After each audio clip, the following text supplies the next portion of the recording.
Hello నేను విశ్వేశ్వరరావు. అన్ని బ్యాంకులది ఒక ఎత్తు అయితే ఐసిఐసిఐ బ్యాంక్కి మరొక ఎత్తు. ఎందుకంటే ఐసిఐసిఐ బ్యాంకు చందా కొచ్చర్ గుర్తొస్తారు. ఐసిఐసిఐ బ్యాంక్ అనగానే ఆవిడ చేసినటువంటి ఫ్రాడ్ ఇప్పటికి కూడా విచారణ దశలో ఉంది. ప్రదీప్ సిన్హా ఆవిడ ప్లేస్లో తాత్కాలిక చైర్మన్ వచ్చేసారు. ఐసిఐసిఐ బ్యాంక్ని ఒక మూమెంట్లో అసలు ఉంచుతారా, దాన్ని క్లోజ్ చేస్తారా అనేటువంటి చర్చ కూడా జరిగింది ఒక మూమెంట్లో.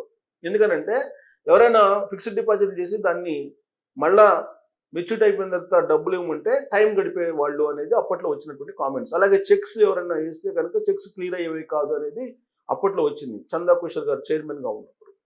ఆ తర్వాత చూస్తే ఫ్రాడ్ బయటపడింది. దాదాపు 7,000 కోట్ల రూపాయల ఫ్రాడ్ బయటపడింది. ఆవిడ మీద విచారణ చేస్తూ ఉన్నారు. 7,000 కోట్ల రూపాయల పైగా ఆవిడ మీద విచారణ కొనసాగుతుంది. అయితే ప్రదీప్ సిన్హా వచ్చిన తర్వాత ఐసిఐసిఐ బ్యాంకు స్ట్రీమ్లైన్ చేసుకుంటూ వస్తున్నారు.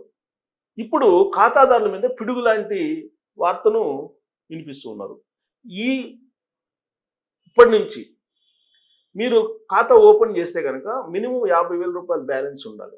మినిమం 50,000 రూపాయలు.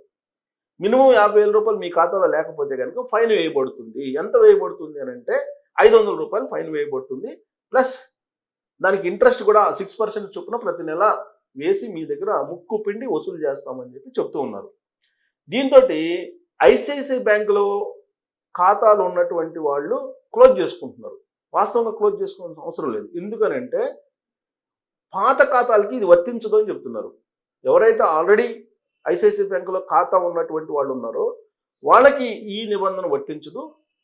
ఈ క్షణం నుంచి మీరు ఖాతాను కనుక ఓపెన్ చేస్తే ఈ నిబంధన వర్తిస్తుందని చెప్పి చెప్తున్నారు. సో ఆ నిబంధనలు ఏంటనేది చూద్దాం. అసలు ఇదంతా చూసిన తర్వాత ఖాతాలు క్లోజ్ చేసుకుంటున్నారు. ఆ బ్యాంకులో ఖాతాలు క్లోజ్ చేసి వెళ్ళిపోతున్నారు. సో మినిమం బ్యాలెన్స్తో పాటు ఎంత 50,000 బ్యాంక్ ట్రాన్సాక్షన్లపై కూడా కొత్త ఛార్జీలు విధించింది.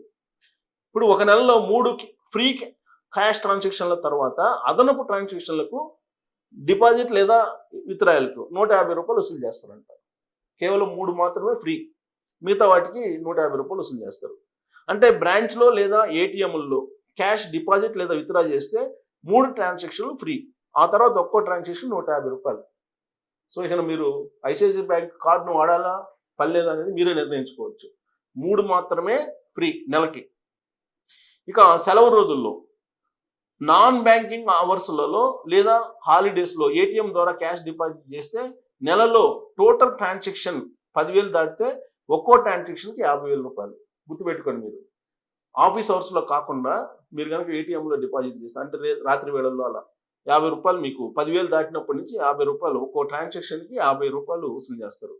మెట్రోలలో ఐసిఐసి కానీ లేదా ఏటీఎంలలో ట్రాన్సాక్షన్లు చేస్తే మొదటి 3 ట్రాన్సాక్షన్ల తర్వాత ఫైనాన్షియల్ ట్రాన్సాక్షన్స్కి 23 రూపాయలు. ఇది గుర్తుపెట్టుకోండి. మనం మెట్రోలో ఉంటాయి కదా, ఈ మెట్రోల్లో ఉండేటువంటి వాటిలో 3 ఫ్రీ ఉంటాయి. 3 తర్వాత ఒక్కొక్క ట్రాన్సాక్షన్కి 23 రూపాయలు వేస్తారు ఫైన్. నాన్ ఫైనాన్షియల్ ట్రాన్సాక్షన్స్కి 8 రూపాయల 50 ఛార్జ్ చేస్తారు. ఫైనాన్షియల్ ట్రాన్సాక్షన్స్ అయితే 23 రూపాయలు, నాన్ ఫైనాన్షియల్ ట్రాన్సాక్షన్స్ అయితే 8 రూపాయల 50 పైసలు. ఈ limit financial non financial transaction కలిపి కౌంట్ చేస్తారు. ఈ లిమిట్ అనేది అంటే 3 అనేది అండి. నువ్వు ఫైనాన్షియల్ చేసినా నాన్ ఫైనాన్షియల్ చేసినా 3 చేస్తారు. 3 తర్వాత మీకు బాధుడు ఉంటుంది అనమాట.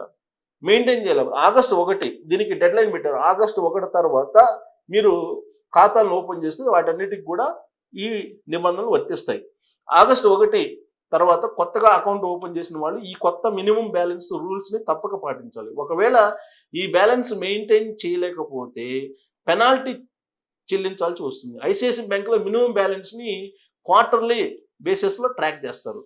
అంటే మీ అకౌంట్ బ్యాలెన్స్ 50,000 కంటే తక్కువగా ఉన్న రోజులు షార్ట్ ఫాల్ డేస్ ఉన్నా ఆ క్వార్టర్లో మిగిలిన రోజుల్లో ఎక్కువ బ్యాలెన్స్ మెయింటైన్ చేస్తే సగటు బ్యాలెన్స్ లిమిట్లోకి వస్తే పెనాల్టీ ఉండదు. కాబట్టి మీ అకౌంట్ బ్యాలెన్స్ని క్వార్టర్లో సరిగా బ్యాలెన్స్ తీసుకుంటే సరిపోతుంది. అంటే క్వార్టర్ అంటే ముందు అనుకున్నారు కాదు, 3 నెలలకు ఒకసారి.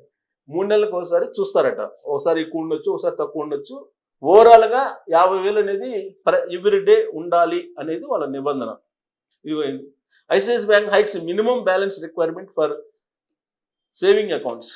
Metros and urban areas minimum average balance raised 50,000 rupees. From up ఇది చూడండి, మెట్రో సిటీస్ అర్బన్ ఏరియాస్లో మినిమం 10,000 ఉండాలి. యావరేజ్ బ్యాలెన్స్ రైజ్డ్ 50,000 ఉండాలి మినిమం. సెమీ అర్బన్లో అయితే 25,000 ఉండాలి. మెట్రోస్లో అర్బన్ ఏరియాస్లో అయితే అంటే పట్టణాలు మెట్రోస్లో మెట్రోపాలిటన్స్ మనది హైదరాబాద్ కానీ సిటీస్లో ఏట్లో అయినా కానీ 50,000 ఉండాలి. తర్వాత సెమీ అర్బన్లో 25,000 ఉండాలి. రూరల్ ఏరియాస్ వచ్చేసరికి ఇక్కడ ట్వీట్ చేశారు చూద్దాం. ఇదిగోండి, రూరల్ బ్రాంచెస్ మినిమం బ్యాలెన్స్ వచ్చి 10,000. మినిమం బ్యాలెన్స్ 10,000 ఉండాలి. చూడండి, కనీసం 2,500 ఉండాలి. ఇక్కడేమో కనీసం 5,000 ఉండాలి. ఇక్కడేమో కనీసం 10,000 ఉండాలి. మెయింటెనెన్స్ మాత్రం ఈ బ్యాలెన్స్ 50,000 చూపించాలి. మెయింటెనెన్స్ అంటే 3 monthsకి యావరేజ్న. ఇది వాళ్ళ లెక్క. ఈ లెక్కని ఫిల్ఫిల్ చేస్తే గ్రామీణ ప్రాంతాలు సెమీ అర్బన్ రూరల్ ఏరియాల్లో కూడా మినిమం బ్యాలెన్స్ పెంచారు. సెమీ అర్బన్ ప్రాంతాల్లో ఇప్పటివరకు 5,000 మినిమం బ్యాలెన్స్ ఉంటే ఇప్పుడు అది 25,000కి పెంచారు. సెమీ అర్బన్ అంటే 2 tier సిటీస్, ఖమ్మం ఇలాంటివి అనమాట. అలాగే గ్రామీణ ప్రాంతాల బ్రాంచాల్లో 2,500 నుంచి 10,000కి పెంచారు. అంటే ఇప్పుడు ఎక్కడైనా సరే అకౌంట్లో ఎక్కువ బ్యాలెన్స్ మెయింటైన్ చేయాల్సి ఉంటుంది, గుర్తుపెట్టుకోండి. ఇది లేదంటే ఫైన్ వేస్తారు. ఇదిగోండి ఇక్కడ ఇచ్చారు చూడండి షార్ట్. పాతది 10,000 ఉంటే ఇప్పుడు 50,000 ఉంది, మెట్రో కానీ అర్బన్ కానీ. సెమీ అర్బన్లో 5,000 ఉంటే 25,000కి పెంచారు. గ్రామీణ ప్రాంతాల్లో 2,500 నుంచి 10,000కి పెంచారు. సో ఇక్కడ చూడండి, మినిమం 50,000 లేకపోతే ఏంటి, మీరు ఐసిఐసిఐ బ్యాంక్ అకౌంట్ అయితే ఈ వార్త మీకు గుండెల్లో గుబులు చెప్తుంది. ఈ 50,000 పెంచారు. ఈ కొత్త రూల్స్ ఆగస్టు 1వ తారీఖు నుంచి వర్తింపు చేస్తారు. సో దీని ప్రకారం కనుక మీ అకౌంట్ని మెయింటైన్ చేయకపోతే అప్పుడు మీరు ఫైన్ కట్టాల్సి వస్తుంది. ఎలా కడతారంటే ఆ ఫైన్ని, సపోజ్ మీకు 50,000 రూపాయలు మీరు మెయింటైన్ చేయలేదు, దానికి ఏం చేస్తారని అంటే 500 రూపాయలు ఫైన్ వేస్తారు ఫస్ట్. 500 రూపాయలు. సపోజ్ మీరు 45,500 లేదా 49,500 మీ అకౌంట్లో ఉన్నాయి అనుకోండి. అంటే 50,000 ఉండాల్సింది 49,500 ఉన్నాయి. మీకు 500 రూపాయలు ఫైన్ వేస్తారు. ఎంత తక్కువ ఉన్నా 500 రూపాయలు ఫైన్ వేస్తారు. ప్లస్ ఇంట్రెస్ట్ చేస్తారు. 6 monthsకి ఒకసారి దానికి ఇంట్రెస్ట్ చేస్తారు. ఇలా బ్యాంకుల లెక్కల ప్రకారం దానికి ఇంట్రెస్ట్ కూడా పడుతుంది. కాబట్టి ఐసిఐసిఐ బ్యాంకులో ఇన్ని రకాలుగా వాయింపుడుతోటి, ఇన్ని రకాల బాధలతోటి బ్యాంక్ అకౌంట్ని కంటిన్యూ చేసుకోవటమా, లేదంటే క్లోజ్ చేసి బ్యాంకుని మడతేయటమా, ఏది చేస్తే బెటర్ ఐసిఐసిఐ బ్యాంక్ని అనే దాని మీద మీరు కామెంట్ చేయొచ్చు. Thank you.